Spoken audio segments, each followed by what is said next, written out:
जय जय जय रामकृष्ण हरी, जय जय रामकृष्ण हरी, जय जय रामकृष्ण हरी, जय जय रामकृष्ण हरी. एकदा जिजानी प्रश्न केला तुकाराम महाराजांना, का हो महाराज, अहो तुम्ही गाव सोडता, शिव सोडता आणि घर सोडता आणि एवढ्या वर भंडाऱ्या डोंगरावर का म्हणून जाता, याचं कारण काय?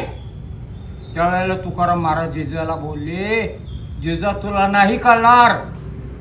अगं जिजा, काही धर्मपंडित लोक आहेत आपल्या गावात, सालू मालू सारखे, त्यांनी मला बोलून घेतलं आणि मला म्हणाले की धर्मपीठाचा आदेश आहे. काय आदेश आहे? या गावात तुम्ही कीर्तन प्रवचन, भजन कीर्तन प्रवचन काही करायचा नाही, हा अधिकार तुम्हाला नाही, असा धर्मपीठाचा आदेश आहे. हा अधिकार फक्त आम्हालाच आहे. त्यावेळेला तुकाराम महाराज त्यांना म्हणले, सकळांशी येते अधिकार, कलियुगी उद्धार हरीच्या नामे.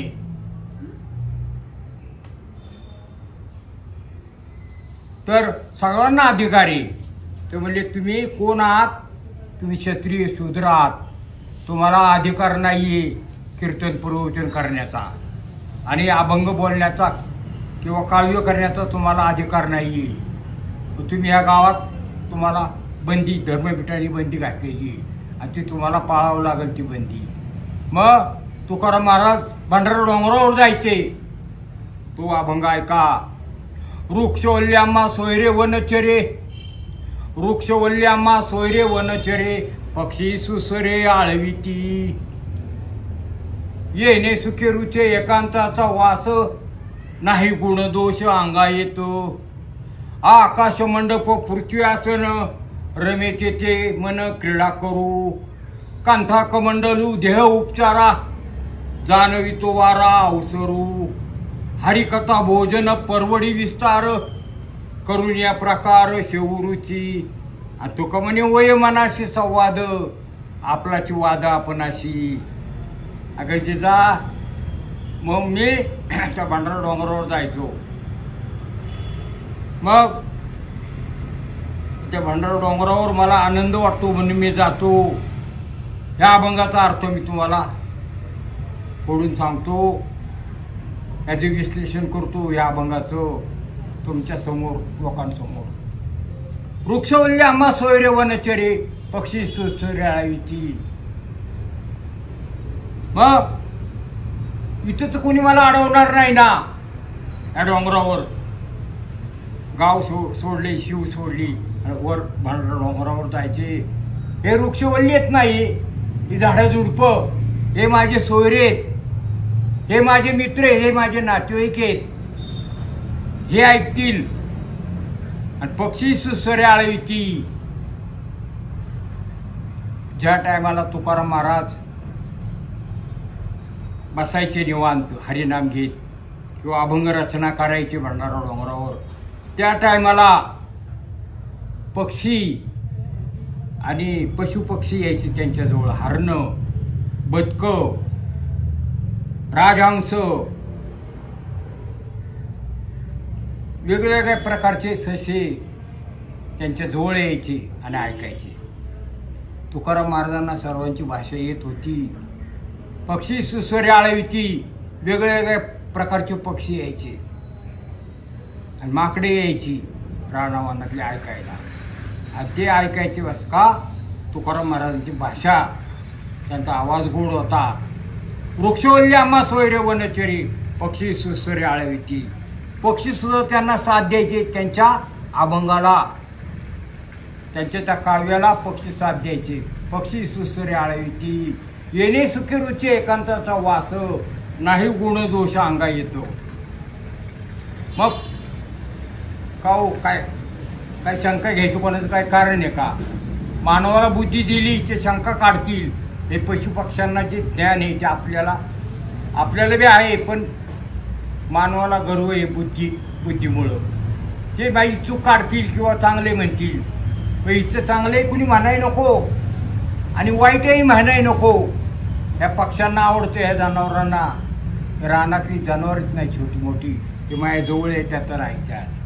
पक्षी सुसऱ्याळे येणे सुखी रचे एकांताचा वास नाही गुण दोष अंगा येतो. हा आकाश मंडप पृथ्वी आसन रमेते ते मन क्रीडा करू. आकाश मंडप पृथ्वी आसन रमेते ते मन क्रीडा करू. हे आकाश आहे ना, आकाशा इतकं मंडप कुठलंच मोठं नाही जगात.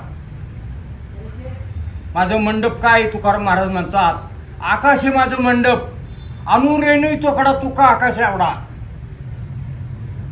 तुकाराम महाराज कसे आहेत, आकाश एवढे आहेत. आकाश मंडप हे माझं मंडप आहे आकाश. आणि पृथ्वी आसन ही पृथ्वी आसन आहे माझं. मी कुठेही बसणार, कुठेही प्रवचन करणार, कुठेही कीर्तन करणार आणि कुठेही काव्य रचना करणार. गावात बंदी आहे ना, मी इथं बोलल त्या डोंगरावर, मला कोणी विरोध करायला येणार नाही आणि आले तरी बघत मी. मग आकाश मंडप पृथ्वी आसन, या पृथ्वीत का आसन कुठलं मोठं नाहीये. पृथ्वीत का आसन मोठं कुठलं नाही ना, आकाश एवढं मंडप जगात कुठं नाहीये. आणि त्या आकाशाखाली मी बसलोय, या पृथ्वीवर बसलोय.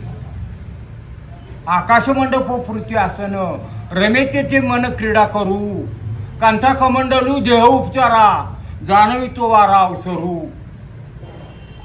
अगं जिजा, ही मी जी घोंगडी घेऊन जातो पावसासाठी, ऊन पावसासाठी संरक्षण मिळावं मला. देह उपचार म्हणजे शरीराचे संरक्षण करायसाठी, स्वतःच्या शरीराचं संरक्षण करायसाठी मी काय करतो, घोंगडी घेऊन जातो. जर पाऊस आला तर घोंगडी घ्यायच्या अंगावर, झटाकली की परत झाली चांगली. आणि पाणी प्यायला कांता कमंडलू म्हणजे पाणी प्यायचं भांड, बस झालं, बाकी काय पाहिजे. आणि जाणवी तो वारा अवसरू. कांता कमंडलू देह उपचारा जाणवी तो वारा अवसरू. अगे इथं हवा जी आहे ना जिजा, तिथं डोंगरावर शुद्ध हवा आणि थंडगार हवाचं झुळूक माझ्या अंगावर येते. मला आनंद वाटतो. ह्या जे डोंगरावर जी हवा आहे ना, ही परमेश्वराने हवा सोडली. ही जी हवा आहे सुंदर आहे आणि निसर्ग आम्हाला पाहायला मिळतो. आणि ही हवा मला जाणवितो वारा अवसरू. या हवेमध्ये मला माझं मन रमतं. जाणवितो वारा अवसरू. हरिकथा भोजन परवडी विस्तार. हरिकथा भोजन बघा किती गोड बोलतात तुकाराम महाराज. हरिकथा भोजन, हरिकथा ही जे मी बोलतोय नाही, काव्य करतोय, हे अभंग रचतोय. हरिकथा भोजन हे माझं जेवण आहे. माझं हे अभंग माझं जेवण आहे. मला भूक लागत नाही. हरिकथा भोजन परवडी विस्तार. हे अन्न तयार करायला हरिकथेचं कसलं भांडीकुंडी काय लागत नाही. चूल लागत नाही, भांडीकुंडी लागत नाही, गॅस शेगडी लागत नाही, काही लागत नाही. कुठली डाळी डोळी लागत नाही, भात लागत नाही, काहीच लागत नाही. हरिकथा भोजन हे हरिकथा आहे नाही, ही माझं भोजन आहे. हे अभंग माझं भोजन आहे, माझं जेवण आहे. हरिकथा भोजन आणि परवडी विस्तार करून या प्रकारे शौरूची. अरे मला काही 1 रुपया खर्च येत नाही, काय नाही, मला आनंद वाटतो. उलट माझी ही भूक आहे. कशी भूक? हरिकथेची. हरिकथा बोलण्याची माझी भूक आहे, अभंग रचना करायची माझी भूक आहे. आणि मरेपर्यंत जाणार नाही, कायम राहणार माझ्या बरोबर. हरिकथा भोजन परवडी विस्तार करून या प्रकार शौरूची. आणि तुका म्हणे ओय मनाशी संवाद, आपलाची वाद आपणाशी. आणि मी माझ्या मनानेच आनंदी होतोय आणि ह्यात तल्लीन होऊन जातोय. इतकं मला समाधान वाटतं. कुठं? त्या भंडारा डोंगरावर, बाकी कुठं नाहीये. आता मला सांगा, आता जग जाग झाले, नका करू वृक्ष तोड, होईल पृथ्वीचा बिमोड. असं कितीतरी ठिकाणी पाहिले अक्षर. झाडे जागवा, झाडे वाढवा, झाडे जागवा, झाडे लावा, असा जे संदेश आता गव्हर्नमेंट देते. आणि आमच्या तुकाराम महाराजांनी त्यावेळेला ओळखलं वृक्षाचं महत्व. ही वृक्ष काय करतात? प्राणवायू सोडतात आणि निसर्ग हवा शुद्ध करतात आणि डोळ्याला हिरवगार सुंदर निसर्ग सुंदर आहे. तर हा आनंद कोण घेतं? तुकाराम महाराजांनी मी घेतो. हा आनंद मला घरात बसून मिळणार नाही ना गावात. म्हणून मी कुठे जातो? भंडारा डोंगरावर जातो. जे घडतं ते चांगल्यासाठीच घडतं. यांनी सांगितलं इथं गावात प्रवचन करायचं नाही, कीर्तन काव्यरचना करायची नाही. मग मी भंडारा डोंगरावर जातो आणि तिथं मला जो आनंद मिळतो ना या जगात कोणालाही मिळत नसेल. आणि आम्ही जे भोजन करतो हरिकथा भोजन परवडी विस्तार करून या प्रकार शिवरुची, आम्ही जे जेवण करतो ना ते कुणी खाणार नाही असलं जेवण जगात. हरिकथा भोजन, हरिकथेचं भोजन माहिती. अजून काय पाहिजे? कसलं जेवण पाहिजे? कसली हवा पाहिजे? कसला निसर्ग पाहिजे डोळ्याला दिसायला? बोलावा विठ्ठल, पहावा विठ्ठल, करावा विठ्ठल जीवभाव. येणे सुखे रुचे एकांताचा वास, नाही गुणदोष अंगा येतो. बोलावा विठ्ठल, पहावा विठ्ठल, करावा विठ्ठल जीवभाव. येणे सोश मन झाले आहो बरी, परत माघारी येत नाही. आणि तुका म्हणे देह भरला विठ्ठले, काम क्रोध घर केले रीते. माझं काम क्रोध घरी ना हे रिकामं करून टाकलं विठ्ठलानी. मला सर्वत्र सर्वभूती विठ्ठल दिसतोय या जगात, या पृथ्वीवर. आणि मला जे काय आता मला बी आनंद वाटतो ह्या अभंग बोलताना, म्हणून मी हा अभंग निवडला. वृक्षवल्ल्या आम्हा सोयरे वनचरे, पक्षी सुसरे आळविती. येणे सुखे रुचे एकांताचा वास, नाही गुणदोष अंगा येतो. आकाश मंडप पृथ्वी आसन, रमे तेथे मन क्रीडा करू. कांताक मंडलू देव उपचारा, जाणवितो वारा अवसरू. हरिकथा भोजन परवडी विस्तार, करून या प्रकार शेवरुची. तुका म्हणे होय मनाशी संवाद, आपलाची वाद आपणाशी. एवढं बोलून मी माझ्या वाणीला आता विराम देतो. जय जय रामकृष्ण हरी, जय जय रामकृष्ण हरी.